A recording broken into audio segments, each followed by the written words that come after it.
Halo konco-konco, jumpa lagi di MYC Channel. Ululululululululul.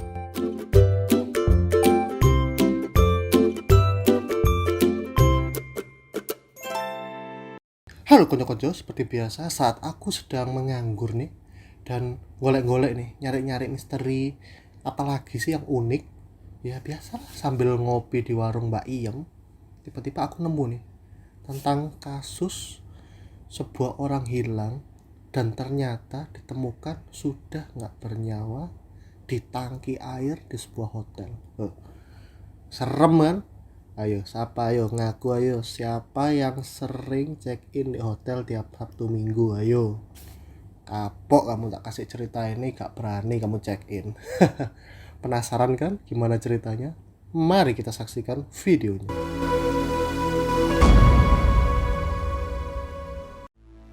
Oke, pertama nih tak jelasin dulu nih tentang tempat dan lokasi kejadiannya. Kejadiannya ini di Los Angeles, yaitu tentu saja di Amerika Serikat ya, di angka 640 S Main ST Los Angeles. Sorry ya kalau salah penyebutannya. Nah, hotel ini disebut dengan Hotel Cecil. Oke, sebelum kita masuk nih ke pembahasan utama ya tentang kasus orang yang bunuh diri itu, kita ada sejarah dikit lah tentang Hotel Cecil ini. Hotel Cecil ini pertama kali didirikan di tahun 1924 dan selama beroperasi sampai sekarang hotel ini nih wis bolak-balik lah ganti kepemilikan. Dan terakhir ini pada tahun 2017 ini Hotel Cecil ini udah dianggap sebagai monumen prasejarah oleh Dewan Kota Los Angeles. Hal ini kan dikarenakan ya Hotel Cecil ini kan umur bangunannya udah cukup tua tuh, dari tahun 1924. Dan juga bentuk arsitekturnya baik interior maupun eksteriornya ini tetap dijaga nih, sehingga membuat Hotel Cecil menjadi ikonik. Namun jangan salah, emang kita lihat ikonik nih, tapi di Hotel Cecil ini banyak banget kejadian-kejadian kelam yang kalau teman-teman mau lihat ya di Google tuh banyak. Kita dikit aja nih, tak kasih dikit biar nggak bosen. Seperti pada tahun 22 Januari 1927 ada seorang pria nih bernama Percy Ogmont Koch, kok aneh-aneh pikiran nih, yang berumur 52 tahun. Pria ini ditemukan bunuh diri nih dengan menembak kepalanya sendiri. Dan setelah diselidiki ini alasannya sepele. Pak Percy ini bunuh diri karena ternyata Pak Percy ini kan lagi cekcok nih sama istrinya, terus nggak bisa berdamai, bunuh diri nembak kepala. Masih kurang serem. Ini ada lagi, ada tahun 1931 ada seorang tamu yang ditemukan juga meninggal karena minum racun. Jadi Hotel Cecil ini ya selain terkenal karena kasus bunuh dirinya ini, dan juga banyak kasus-kasus lain ya yang pasti punya berbau kriminal ya, seperti jual beli narkoba, dan juga pernah ada serial killer atau pembunuh berantai nih yang tinggal di Cecil Hotel. Habis itu tempat prostitusi dan lain-lain. Dan juga selain hotelnya yang serem, lingkungan tempat hotel ini berdiri disebut dengan Skid Row. Nah, Skid Row ini bukan tempat game bajakan ya. Skid Row ini dikenal oleh masyarakat Los Angeles ini sebagai tempat tinggal orang-orang yang nggak punya rumah nih, tunawisma tuh kumpul di sana. Dan juga ya maaf ya, bukan menyalahkan orang nggak punya rumah, tapi ternyata setelah diselidiki Skid Row ini sebagai salah satu tempat yang paling berbahaya di US karena sering terjadi tindakan kriminal di area ini. Ayo, ada nggak yang mau nginep di sini? Ini ada yang mau komen, kasih tahu aku rasanya gimana. Nah, itu secara singkatnya nih. Kita sekarang lanjut nih sama kasus bunuh diri yang paling aneh di Hotel Cecil ini. Sampai videonya ini viral di mana-mana. Kasus ini yaitu adalah kasus entah bunuh diri ataukah entah dibunuh oleh seorang almarhum yang bernama Mbak Elisa Lam. Nah, pertama kita kenalan dulu nih sama Mbak Elisa Lam ini siapa sih? Nah, pertama Mbak Elisa ini berasal dari Vancouver, Kanada. kedua orang tuanya Mbak Elisa ini adalah imigran dari Hong Kong. Dia jadi imigran dari Hong Kong, yaitu habis itu datang ke Kanada ya mungkin untuk mencoba peruntungan, dan mereka mendirikan sebuah restoran. Nah, kita sebut tadi Mbak Elisa. Mbak Elisa ini merupakan mahasiswi dari Universitas British Columbia yang terletak di Kanada pastinya. Namun suatu hari Mbak Elisa ini ingin nih liburan seorang diri, kayak melancong gitu lah, solo traveling. Ya mungkin untuk dia refreshing, ya capek, penat dari tugas-tugas, pengen jalan-jalan. Dan akhirnya dimulai nih jalan-jalannya. Dia tuh jalan-jalannya tahu kemana? Pertama ke San Diego dulu, masuk ke Los Angeles. Keren kan? Gak kayak aku, paling ke Coban doang. Jadi Coban deket rumah. Yang gak tahu Coban tuh air terjun. Lanjut, lalu setelah dimulainya nih perjalanan si Mbak Elisa ini, kan dia mau ke San Diego tuh, biasanya mau ke Los Angeles. Nah, setelah di San Diego, Los Angeles tuh dia selalu ngasih kabar ke orang tuanya kalau misalnya lagi di sini nih, lagi ngapain. Jadi ya orang tuanya merasa aman lah ya. Namanya anak cewek di tempat yang sangat jauh. Namun ini udah mulai nih terjadi suatu keanehan nih. Pada tanggal 1 Februari 2013, bertepatan saat dia harus check out nih dari Hotel Cecil. Yang Hotel Cecil ini pastinya ada di Los Angeles ya. Tiba-tiba putus kontak dengan si Mbak Elisa ini, orang tuanya putus kontak. Bingung kan orang tuanya, loh nggak bisa dihubungin. Terus kadang-kadang takut, orang tuanya pun akhirnya melaporkan nih ke polisi Los Angeles untuk lakukan pencarian. Dan orang tuanya pun langsung nih terbang mereka ke Los Angeles untuk membantu pencarian. Nah, akhirnya polisi mulai nih mencari investigasi nih. Semua orang dicurigai, staf-staf hotel ditanyain kan, mana Mbak Elisa ini. Namun dari informasi mereka itu ya tetap nggak bisa ditemukan. Dan tadi kan udah tahu ya, di Hotel Cecil ini ya emang lingkungannya berbahaya. Jadi takutnya polisi ada yang dia diculik apa di apa.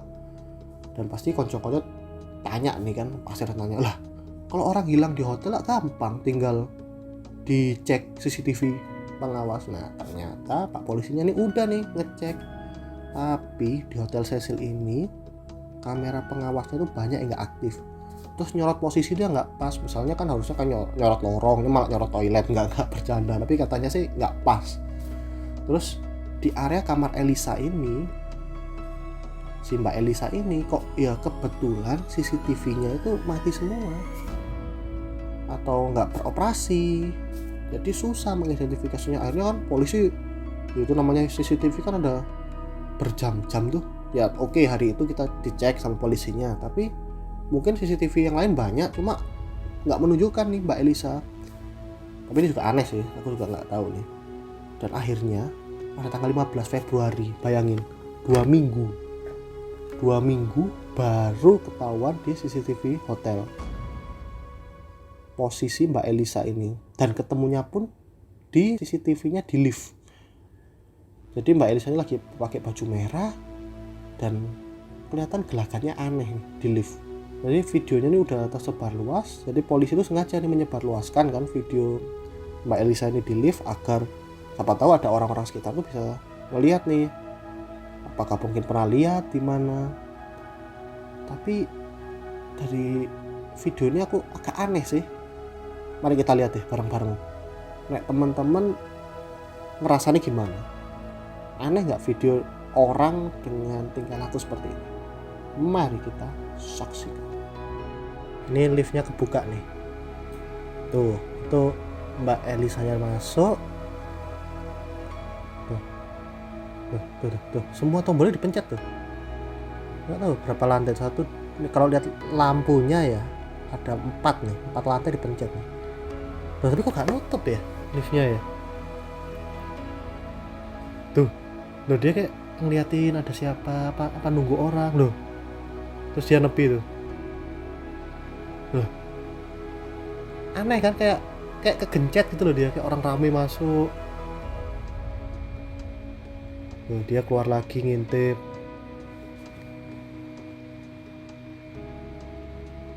Tapi kok liftnya ini nggak nutup ya, aneh loh. Tuh lompat ya tadi. Tuh, tuh belok kiri, masuk, keluar lagi, belok kiri lagi. Aneh ini loh.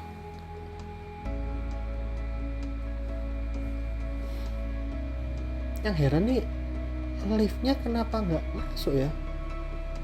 Kenapa nggak nutup? Tuh. Terus dia bengong tuh di depan tuh kan, tangannya ngapain tuh?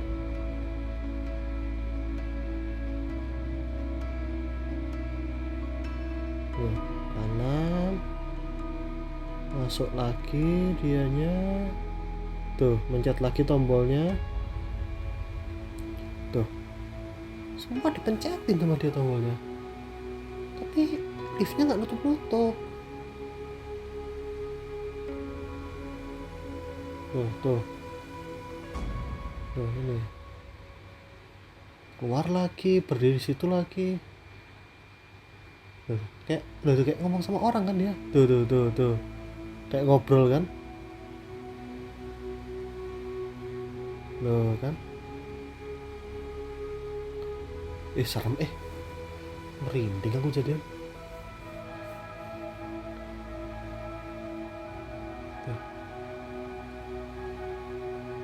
Masa sampai segininya ya? Emang katanya dia kan ada penyakit nih, bipolar disorder. Masa sampai segitunya. Nah udah nih, ini Mbak Elisa Limnya udah nggak masuk lagi nih. Elisa Lam. Liftnya tetap nih nggak nutup. Agak lama kemudian, habis ini nutup nih liftnya.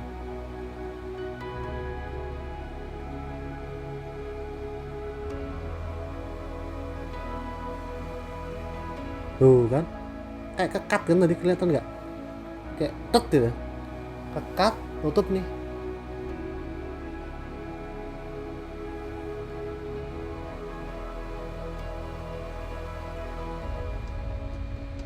Tuh, buka lagi. Harusnya nggak gerak nih, lantainya harusnya sama ya. Lantainya tadi Mbak Elisa ini. Terus tutup lagi. Ya udah deh, setelah itu udah gak kelihatan lagi Mbak Elisanya di CCTV manapun lah. Dan videonya juga berakhir sampai di sini. Buka lagi kan. Oh iya, buka 2 kali kayaknya, lupa. Sorry.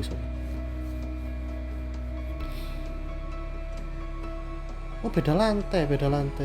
Oh berarti sesuai dengan yang dipencet tadi Mbak Elisa ini. Nah, setelah disebar nih ya videonya, tetap nih orang belum dapat masukan nih. Ya kita lepaslah dari gelagat yang aneh ya.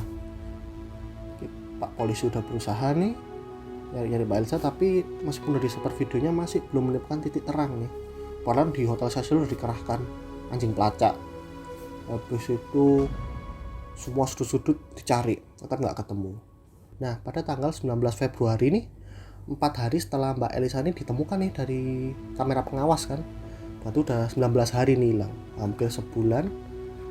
Ada beberapa pengunjung hotel nih mengeluh karena air di kamarnya nih berbau dan berwarna aneh. Dan setelah petugas hotel ngecek tangki air yang ada di hotel kan, ya pastinya dicek kenapa nih, apakah mungkin ada penyumbatan, apakah ada mungkin yang benda asing masuk. Dan tahu dong ada apa di dalam sana? Ya ada jenazah dari Mbak Elisa masuk di tangki air di rooftop hotel. Bayangin bisa masuk sana. Jadi waktu ditemukan itu jenazah Mbak Elisa ini udah nggak pakai baju, dan baju-bajunya udah tenggelam di dasar tangki. Bayangin kalau Mbak Elisa ini berarti meninggalnya pada tanggal 1 Februari, berarti orang-orang di hotel itu makan, minum, mandi, masak kan pasti semuanya dari tangki itu dong airnya. Gimana? tangkinya berisi jenazah dipakai buat kegiatan sehari-hari selama 19 hari. Aduh, parah. Akhirnya setelah penemuan itu pun polisi pastinya melakukan otopsi kan dengan jenazah Mbak Elisa, dan pada tanggal 21 Juni nih 2013, aslinya ada sih beberapa tanggal dia ngasih ini, tapi ini yang finalnya lah ya, dikeluarkan pernyataan dari kepolisian yang mengatakan bahwa Mbak Elisa ini meninggal karena tenggelam dan juga tidak ditemukan hasil kekerasan pada tubuhnya. Dan juga Mbak Elisa ini didiagnosa mempunyai penyakit bipolar disorder. Jadi penyakit ini membuat orang yang terjangkit ini bisa mengalami perubahan mood yang sangat drastis. Jadi dari tiba-tiba bisa sedih, senang kayak gitu. Serta di dalam tubuhnya ditemukan nih emang ada obat-obatan untuk yang mengantisipasi kayak mencegah bipolar disordernya ini parah, tapi jumlahnya sedikit. Berarti bisa disimpulkan kalau dia ini kurang minum obatnya atau dia sudah lama tidak mengkonsumsi obat-obatan tersebut. Ya, tapi kalau menurut pribadiku ya, ini agak janggal ya dalam kasus Elisa Lim nih. Pertama, aku ya investigasiku sendiri ya. Yang pertama nih, yang teman-teman pasti tahu lah semuanya, apa sih gelagat aneh dilakukan Mbak Elisa ini di lift nih, ngapain? Banyak nih orang-orang di forum-forum kan setelah disebarin beritanya pada kebingungan, apakah Mbak Elisa Lim ini katanya ada yang berasumsi dia lari dari kejaran orang, ataukah ada yang dihubungkan nih sama hal-hal gaib, katanya dia tuh memainkan lift, jadi sengaja ada kayak permainan lift memanggil hantu gitu loh. Dia ntar kok mencet lantai berapa terus harus keluar berapa kali, ntar dia turun dia bisa nih ketemu, katanya gitu, kayak ketemu roh-roh halus. Tapi ya nggak tahu lah, ini kita berdasarkan logika aja ya, apakah mungkin emang gara-gara penyakitnya dia jadi mut-mutan. Dan yang kedua nih ya, aku juga agak bingung nih, kenapa ini kan hotel nih, kenapa sih kok CCTV di kamera di area Mbak Elisa ini nggak ada? Jadi Mbak Elisa ini ceritanya kan dulu pernah nih mau tinggal, karena namanya hotel murah, dia nyewanya murah, dijadiin satu tuh, jadi mereka tuh ada sistemnya kayak share room gitu. Tapi gara-gara dia tuh tingkah lakunya aneh, akhirnya dipindahin sendiri di suatu ruangan sendiri lah, dia tinggal di sana. Tapi ya masa di area sendiri gitu nggak dikasih CCTV, kan aneh. Habis itu kenapa cuma di lift aja nih ketemunya, masa dari seluruh hotel nggak ada yang kelihatan kok Elisa Lim ini di mana, Mbak Elisa ini. Dan habis itu masih masalah hotel nih, kan Mbak Elisa ini jenazahnya ditemukan mengapung di tangki air nih di rooftop hotel. Ya kan namanya ke room service itu kan nggak semua orang bisa akses. Harusnya kalau misalnya nggak ada yang jaga nih hotelnya, kan minimal ya dikunci apa pintunya diapain gitu. Tapi kok ya bisa tembus nih Mbak Elisa nih sampai naik ke tangki air nih kan, yang waktu ntar aku kasih gambarnya nih, gambarnya di tangki air tuh ya untuk naik tuh pakai tangga monyet itu, jadi kayak naik kan susah. Terus ini kan tangkinya besar nih, volumenya di 3.785 liter, kan gede banget tuh. Tentu saja di tangki sebesar ini kan ada tuh area untuk buka tutup pintunya di kayak palka itu di atasnya untuk orang maintenance. Nah bayangin si Mbak Elisa udah naik ke sana, buka tuh palka, habis itu masuk, ngelepasin baju, tenggelam. Terus sebelum gitu ditutup lagi palkanya. Kenapa aku bisa bilang ditutup? Karena waktu ditemukan pintu palka ini, kata orangnya ya, kata orang staff hotelnya mau servis tangki air ini lagi keadaan tertutup. Kan berarti waktu dia naik, buka, lepasin baju, nyemplung, tutup lagi. Kan aneh kan? Dan gimana ya, banyaklah kejanggalan yang aku ngomong di sini. Tapi gimana menurut teman-teman, bener nggak ini emang bunuh diri ataukah emang pembunuhan? Dan kisah ini ya sampai diangkat nih di Netflix, Kalau teman-teman mau nonton boleh tuh, ada 4 episode, per episodenya sejam. Aku udah nonton sih, keren. Jadi dia itu menjelaskan dari berbagai sudut pandang lah, dari sudut pandangnya manajer hotel, polisi, detektif, dan lain-lain. Gimana menurut konco-konco? Apakah memang nih Mbak Elisa bunuh diri seperti yang dikatakan polisi karena penyakit bipolarnya, ataukah karena dia memang sedang dikejar-kejar seseorang nih sampai takut dia lari ke sana? Dan yang terakhir ya, apakah memang ini sesuatu yang magis atau mistis dan tidak bisa dijelaskan secara logika? Tulis di kolom komentar yuk, penasaran aku. Dan akhirnya terima kasih sudah nonton. See you, goodbye, sayonara.